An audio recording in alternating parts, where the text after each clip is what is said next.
네, 안녕하세요. 3월 21일 금요일입니다. 어제 멤버십 수익률은 펠란티어, 그다음에 펠러다인, 어펌 홀딩스에서 수익이 나서 한 4% 정도가 추가가 됐습니다. 오늘 해볼 얘기는 양자 관련주입니다. 양자 관련주. 그래서 지금 시간이 10시 40분 정도 됐는데요. 뭐 엄청난 지금 하락을 보이고 있죠. 뭐 다들 뭐 아시다시피 누구 때문인지는 다 아실 거라고 생각합니다. 그래서 오늘 제목은 경솔함인가, 조롱인가, 아니면 전략적 견제인가로 한번 지어봤습니다. 그래서 어제 엔비디아 GTC 2025 퀀텀 데이가 열렸죠. 거기서 이제 젠슨 왕이 양자 관련해서 과거에 했던 20년 발언을 사과했다라고 합니다. 그래서 양자 컴퓨터가 실용화, 상용화 될 때까지 20년 혹은 30년이 걸릴 것 같다라는 말은 철회하겠다라고 얘기를 했다고 하네요. 하지만 주가는 반대로 폭락을 했습니다.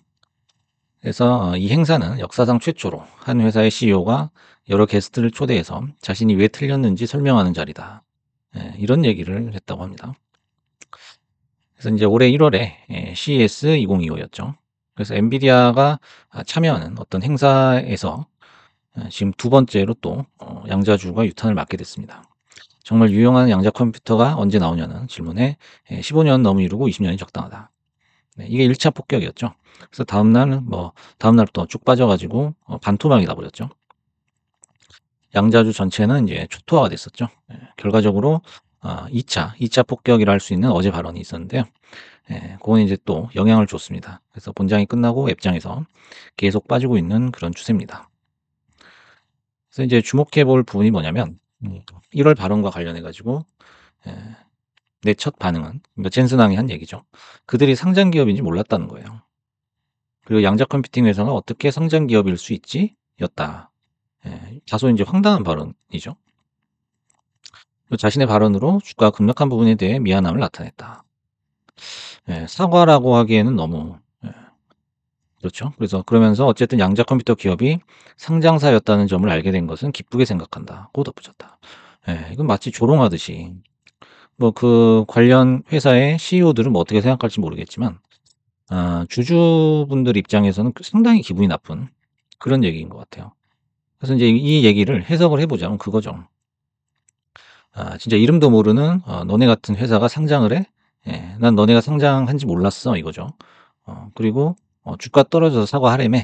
그래 미안해. 됐냐. 이런 식의 어떤 말투예요. 실제로 뭐 이 발언 어떤 말투로 어떤 태도로 했는지는 모르겠지만은 아무튼 이 행간을 읽어 보면은 이게 좋은 의미는 아닌 것 같거든요. 이게 정말 사과를 하는 마음을 갖고 있는 사람이 하는 표현은 아닌 것 같아요. 이제 특히나 이제 주가가 반토막이 나 가지고 거의 쇼크 상태였죠. 거기서 인제 그 GTC 기대감에 예 그래도 어느 정도 절반 이상은 복구했다고 봤었는데 거기다가 대놓고 다시 또 싹커킥을 날리는 그런 일이 벌어졌습니다. 그래서 뭐 사과를 했냐 안 했냐 이게 중요한 게 아니죠 사실. 그 젠슨 왕의 어떤 워딩이라든지 태도가 굉장히 경솔한 것 같아요. 네. 그 자신의 어떤 발언이 어느 정도의 무게감과 파급 효과를 가지고 있다는 걸 안다면 그냥 함구하는 게 맞지 않나 하는 생각이 듭니다. 그래서 3월 달에 인제 그 양자 관련주 5개 주가 상당 부분 많이 회복을 했어요. 저가 대비해 가지고 많이 회복을 했지만 어제 발언으로 인해서 다시 또 떨어지게 됐죠. 그래서 지금 3월 달에 가격 포지션을 보시면 저가랑 고가 기준으로 해서 고 갭을 하나의 밴드로 설정을 했을 때 몇 퍼센트 정도의 위치에 지금 위치해 있느냐 이거죠. 그래서 인제 D-Wave가 그다음에 한 50% 언저리에 있습니다. 그래서 인제 이 50% 라는 거는 4.4 그리고 11.9 고거의 한 중간 정도에 와 있다. 요렇게 해석을 해 보면 되겠죠. 그리고 인제 실스크 같은 경우에는 지금 굉장히 많이 빠져 있어요. 실스크가 인제 가벼운 종목이다 보니까 오를 때도 인제 많이 오르지만은 빠질 때도 어마어마하게 많이 빠지죠. 밑에 인제 받치고 있는 물량이 없기 때문이에요. 그리고 인제 리게티, 퀀텀도 지금 많이 내려와 있는 상태고요. 그래서 어제 그 퀀텀 데이에 사진 한 장 가져왔는데요. 뭐 대충 이런 분위기, 환담을 하는 분위기죠. 화기애애한 그런 분위기인데 여기서 뭐 인제 농담조로 그런 얘기를 했을지도 모르지만 실제 주식을 갖고 있는 사람들은 지금 장난을 치는 게 아니거든요. 그래서 상당히 좀 기분이 나쁜 그런 상황이죠. 그래서 이제 젠순왕이 그러면서 나는 컴퓨팅 플랫폼을 구축해 온 사람으로 엔비디아를 설립하고 쿠다를 개발해 현재 컴퓨팅 플랫폼으로 만드는데 20년이 걸렸다. 그러니까 나는 뭐 5년, 10년, 15년, 20년 다 똑같이 그냥 짧은 시간이다. 예, 긴 시간이 아니다. 예, 이런 의미로 이제 발언을 했다라고 얘기를 했는데 그러면 이런 얘기를 그때 1월 달에 했어야 되는데 그때는 별 얘기를 안 했어요. 안 하고 그냥 30년, 그냥 20년 이렇게 짧게 얘기하고 끝냈던 것 같은데 이제 와서 이런 얘기를 하고 있습니다. 그래서 그는 이제 양자 컴퓨팅이 기존 기술과 매우 다르기 때문에 오랜 시간이 걸리는 게 당연하다고 언급하면서도 자신이 예상했던 것보다 더 빠르게 발전할 가능성도 있다고 말했다. 네, 여기까지는 뭐 괜찮죠. 근데 하지만 그는 농담조로 나도 잘 모르겠다고 덧붙였다. 예. 투자자들은 이거를 농담으로 넘길 수 있는 상황이 아니죠. 자기 돈이 걸려 있기 때문에. 예, 그런데도 불구하고 그런 걸 잘 알 텐데 이렇게 농담조로 자꾸 조크를 던지는 게 굉장히 좀 가벼워 보이죠. 그리고 잘 모른다면서 뭐 5 년이니 10 년이니 뭐 30 년이니 이렇게 구체적인 수치를 제시하며 답변한다는 거는 사실상 앞뒤가 맞지가 않는 거죠. 그래서 인제 어제 발언들을 이렇게 쭉 천천히 그 행간을 살펴보니까 이건 해명도 아니에요. 해명도 아니고 뭐 사과도 더더욱 아니고요. 예, 도대체 무슨 의도로 이런 일련의 발언들을 하고 있는지 도통 감이 안 잡힙니다. 그래서 CNBC 같은 경우에는 이제 이렇게 해석을 했어요. 이번 행사가 전통적인 컴퓨터를 개발하는 엔비디아와 양자 컴퓨팅 업계 간의 일종의 휴전이다. 네. 네. 마치 인제 서로 대립하고 있다. 대립각을 세우고 경쟁하고 있다. 요런 식으로 인제 해석을 했죠.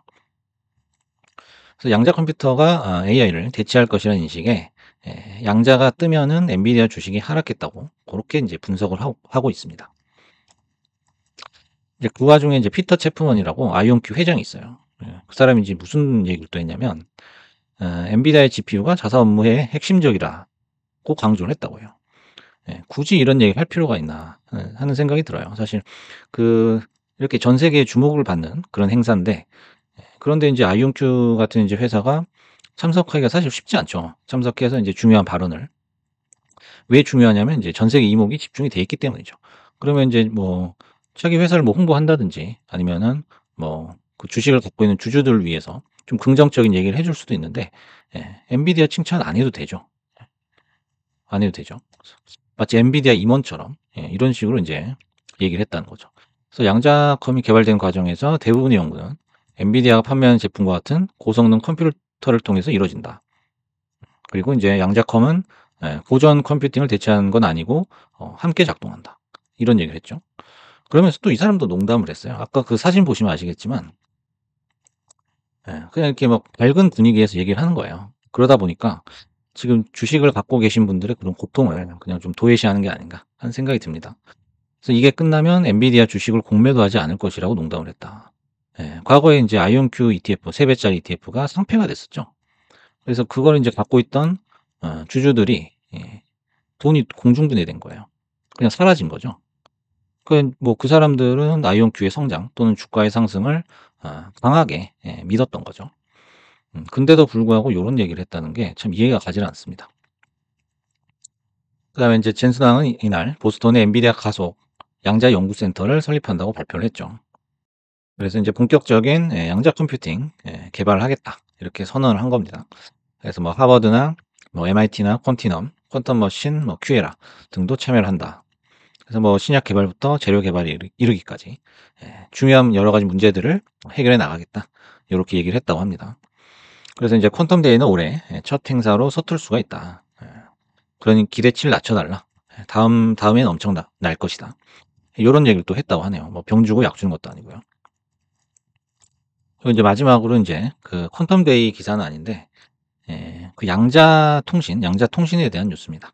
그래서 인제 중국에서 미니 위성을 이용해서 한 13,000 킬로미터 떨어진 거리에서 양자 통신이 성공했다고 합니다. 그래서 어떻게 보면은 이 뉴스가 그 양자 섹터에서는 이 퀀텀 데이 행사보다 훨씬 더 중요하죠. 네. 실제적인 어떤 상용화의 어떤 첫 발을 내디딘 거거든요. 젠순왕이 어떻게 보면 이제 젠순왕이 이 빵정 떠는 것보다 훨씬 중요한 뉴스죠. 하지만 인제 부각이 되지 않아서 아마 모르시는 분들도 계실 거라고 생각합니다. 그래서 중국에서 남아공까지 한 12,900 킬로 떨어진 지역에서 양자 암호화 이미지가 안전하게 전송이 됐다고 해요. 그래서 양자 통신 분야에서 지금까지 시도된 가장 긴 거리에 해당하고요. 향후에 글로벌 양자 네트워크 실현 가능성을 실질적으로 입증한 사례로 평가를 받고 있다고 합니다.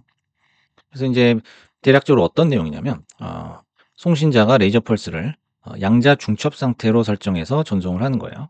그러면 이제 전송된 레이저 펄스를 수신자, 송신자가 동일한 기준으로 측정 결과를 비교하는 거죠.